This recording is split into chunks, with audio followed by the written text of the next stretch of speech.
Hi everyone, I'm the plant propagator and welcome to my channel.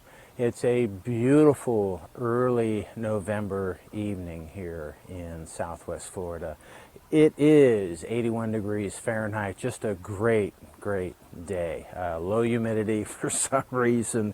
And what I want to do today is go over with you how I repot some of my orchids. And what I want to do is not really show you a division, but show you what I do with my newly acquired orchids.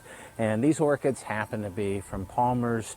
They're in great shape. They're in very small pots, and I just wanted to repot them and put them more in the permanent pots that they're going to live in here. There's questions about what size pot that you go with, and what I like to do is not go too much bigger than what they're, a little bit bigger than what they're in, but not too much bigger. People tell you you don't want to go in a big pot, but because they won't do well, but you know, it really doesn't matter that much. The roots are going to grow out wherever they are, and it doesn't matter big pot or a small pot for that, but you really do want to put them in an appropriate sized pot just to save on potting mix and space. As far as the potting mix that I put in my pots, I use a combination of things depending on what the plants are and the orchids are. And what I'm doing today is all Cattleyas. And for my Cattleyas, one of the problems that a lot of people have with Cattleyas is they die from rotting, and that's because they get put in a medium that will stay too wet. Cattleyas like to have the roots fairly dry. Again, most orchids, what they do is the roots grow over the top surface area of bark, and so they stay pretty dry. They're not like other plants, and they don't need to be buried. The roots don't need to be buried, but orchid roots will grow down into the potting medium, so you have to make sure that the potting medium won't stay too wet. You can use bark, and I have some Orchiata bark that I will occasionally use for Cattleyas, but for the most part I like to use a combination of lava stone, which is what I have right here. Lava stone is nice because it's very porous. It doesn't stay wet, but it will absorb the moisture and hold on to it for a little while.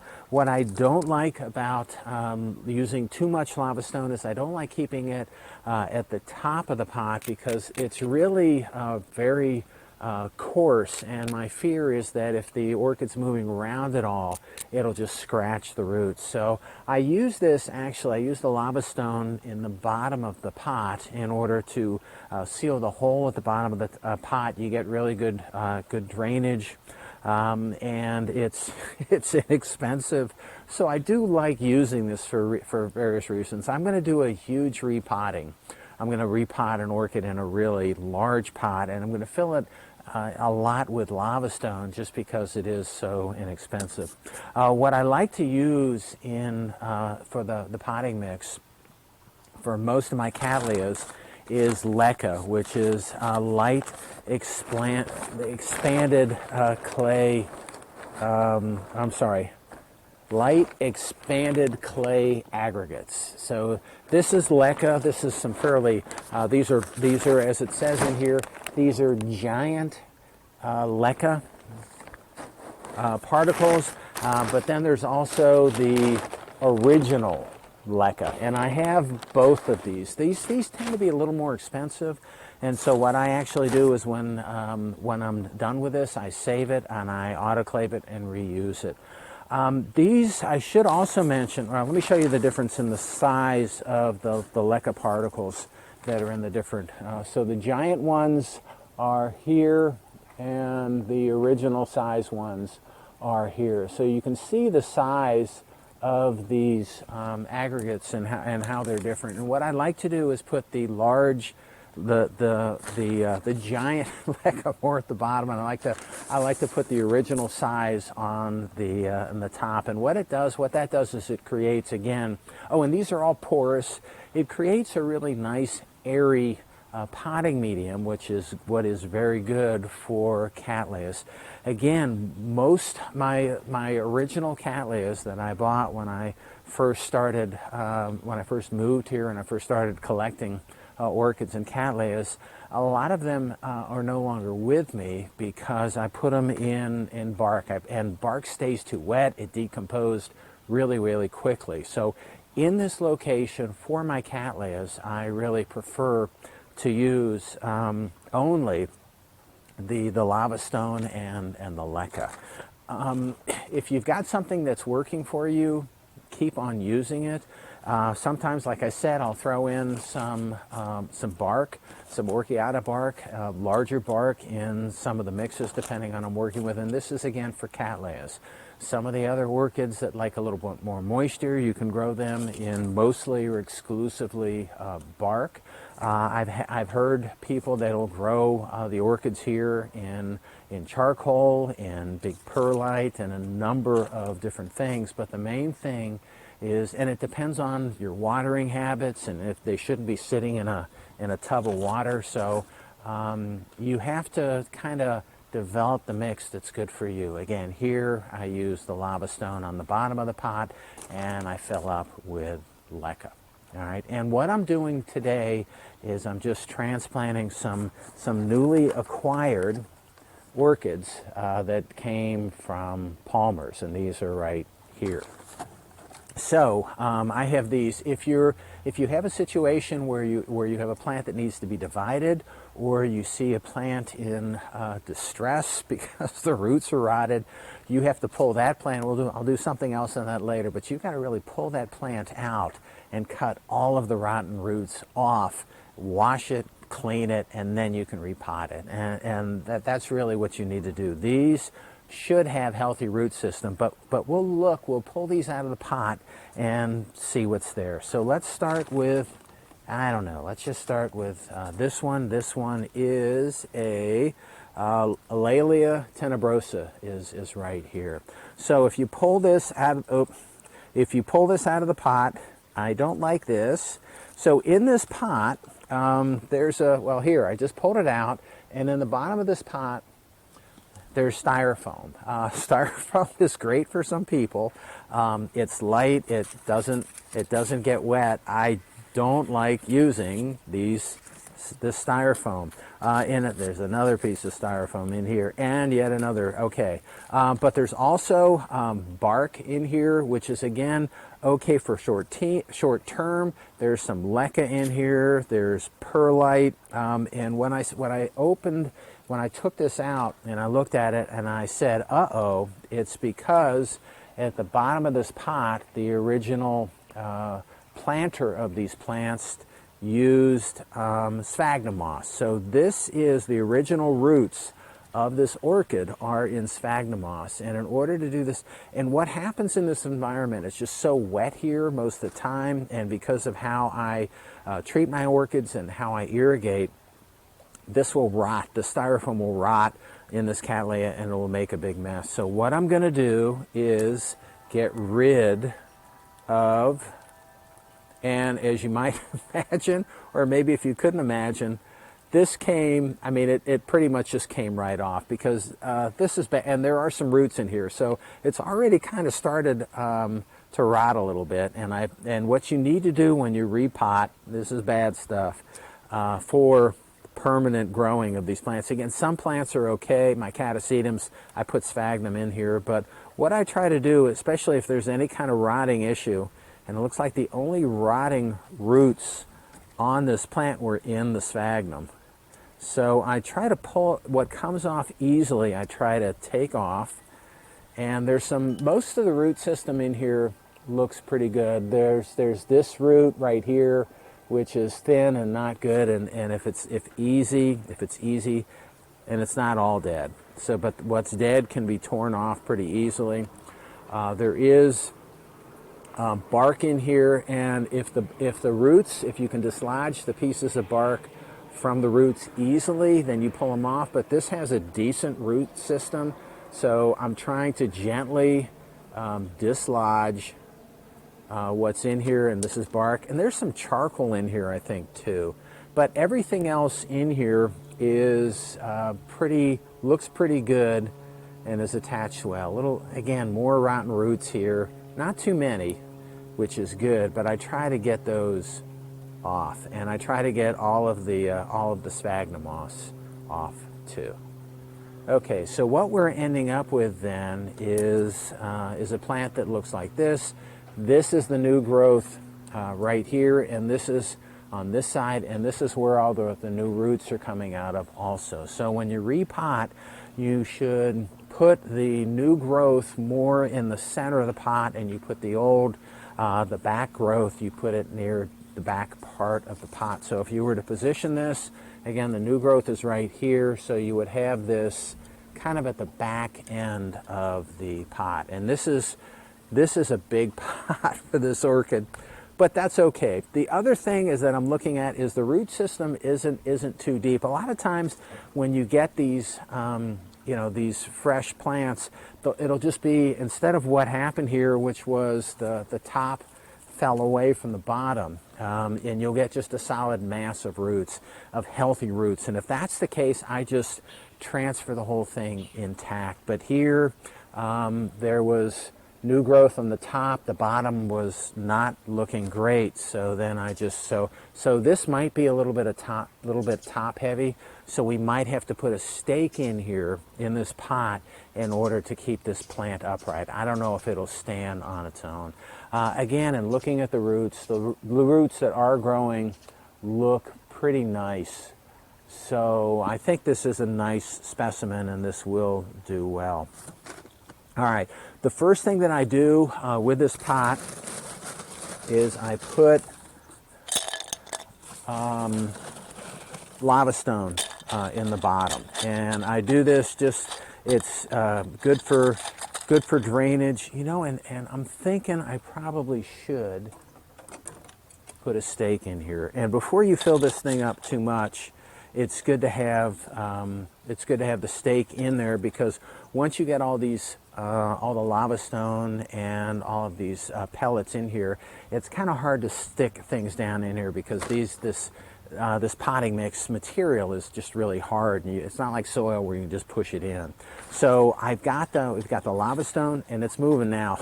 It won't move in a little bit, and then I'll put the large LECA in next. Okay, and we have it up to about this level. And then what I'm going to do is, I got to see where the lead is. So the lead is on this side.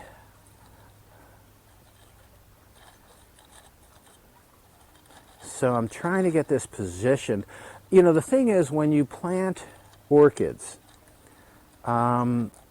you have to, and even, seedlings, everything, you want to make sure that you don't plant these things too deep. The roots have to grow kind of out on top of the medium. You don't want to plant everything too deep. You want to plant the crown of the plant where the roots come out. That should be on the surface of the potting mix. It should not be buried. Okay, so I think I have decent positioning here. I want to fill up. I think I have it at about the right level, and I'm careful about this. I want to do this just right. So then I'll fill up with a little bit more of the giant LECA here. Not too much. That's good. I'll fill up with that, and then what I like to do on the top is end up with a small LECA, and that kind of fills in all of the holes, make sure that everything is kind of down into place. And what you want here, I'll turn around and show you in a second.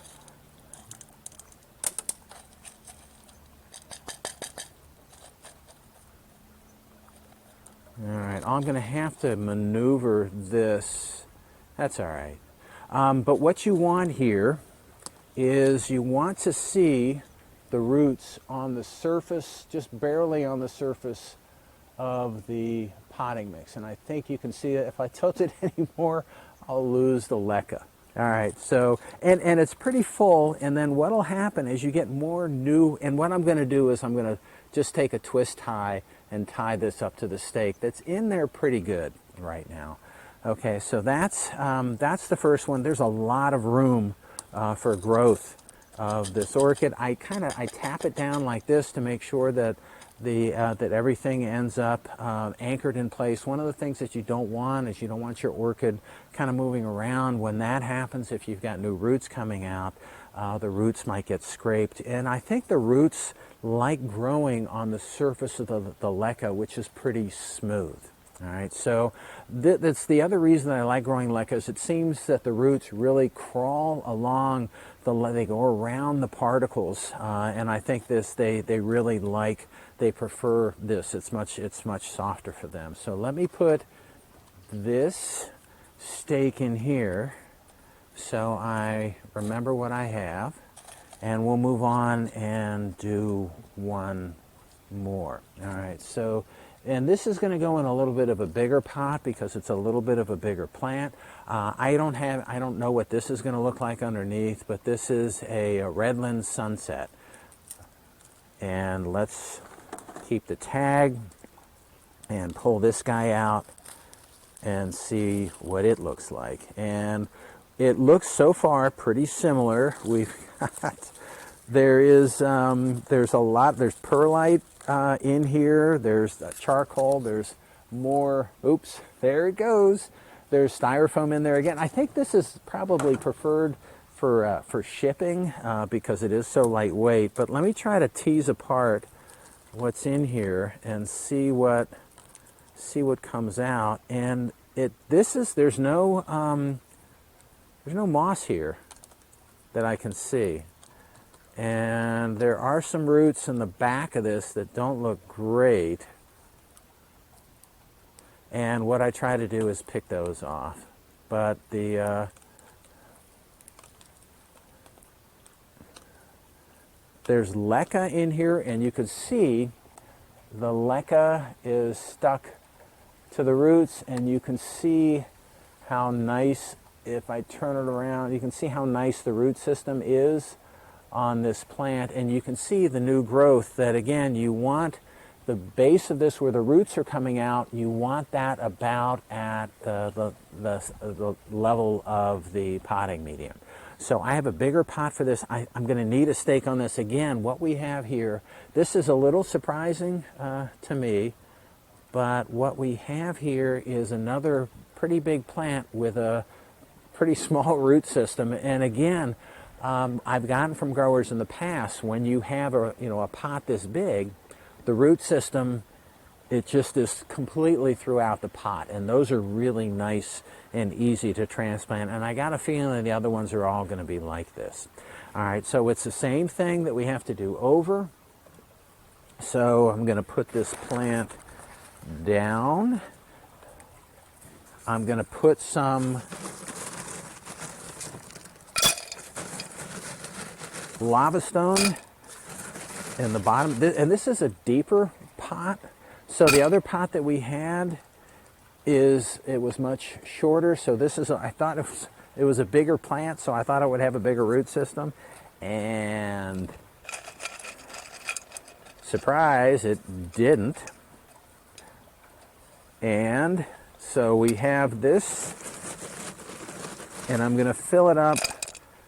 I'm filling it up about halfway with the lava stone. Again, it's a cheaper mix. It also, if you don't have to ship, it's a clay pot. You're not going to be shipping the clay pot. But if you don't, it's heavy, so it'll keep it stationary. All right. So we have this here, and then I'm going to add the giant LECA is the next thing to go in. I should also say, and I'm adding a lot of this because the root system isn't that big, so it's just going to sit on. I'm going to move a little bit out of the way. It's a little bit deeper than what I thought, but okay. But what we're going to do is it's the same type of thing. We're going to place this orchid right here. And again, the new growth is in the middle of the pot. And so we're going to put this right about here where you can see the new growth coming out. The old growth is at the back end of the pot. And we're just going to fill it up with, I'm going to have to put this down here. We're going to have to just fill it up with the large LECA, and then I'll anchor it or twist tie it in place. And I'll show you how things look at the end.